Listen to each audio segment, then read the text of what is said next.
जिल्ह्यात गॅस एजन्सीसमोर होणारी गर्दी व अवैध गॅस पुरवठा रोखण्यासाठी प्रशासनाने कडक भूमिका घेतली असून आदेशांचे उल्लंघन करणाऱ्या एजन्सींवर कठोर कारवाई करण्यात येणार असल्याचा स्पष्ट इशारा जिल्हाधिकारी कुमार आशीर्वाद यांनी दिला आहे।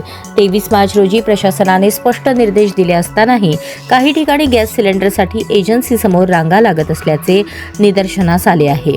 त्यामुळे संबंधित गॅस कंपन्यांनी तात्काळ उपाययोजना करून गर्दी टाळावी, अवैध विक्री थांबवावी, अन्यथा थेट ॲक्शन होईल। सरळ भाषेत सांगायचं तर नियम मोडला तर दुकान बंद अशी भूमिका प्रशासनाने घेतली आहे। जिल्हाधिकारी कार्यालयात झालेल्या बैठकीत गॅस कंपन्यांच्या प्रतिनिधींना निर्देश देताना आशीर्वाद यांनी सांगितले की ज्या एजन्सी समोर गर्दी होते त्यांची यादी प्रशासनाला द्यावी, तसेच नागरिकांना योग्य व सौजन्यपूर्ण माहिती देण्याची जबाबदारी एजन्सी कर्मचाऱ्यांची आहे। ग्रामीण भागातील परिस्थितीचा अहवाल तहसीलदारांकडून मागवण्यात येणार असून आवश्यकतेनुसार पोलीस संरक्षणही दिले जाईल। गॅस पुरवठ्याबाबत पारदर्शकता ठेवण्याचे आदेश देत दररोज किती एलपीजी साठा मिळतो व त्याचे वितरण कसे होते याची माहिती कंपन्यांनी पुढील दिवशी दुपारी 12 पर्यंत सादर करावी असे स्पष्ट केले।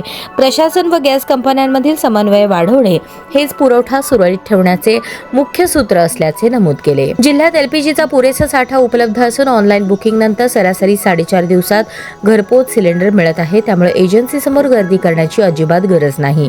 काही ठिकाणी विलंब होत असल्यास तिथे अतिरिक्त पुरवठ्याचे निर्देश देण्यात आले आहेत। राज्यात काही ठिकाणी अफवांमुळे पेट्रोल डिझेलसाठीही रांगा लागल्या असल्या तरी सोलापूर जिल्ह्यात कोणताही तुटवडा नाही। नागरिकांनी घाईघाईने खरेदी न करता अफवांपासून दूर राहावे असे आवाहन जिल्हाधिकाऱ्यांनी केले।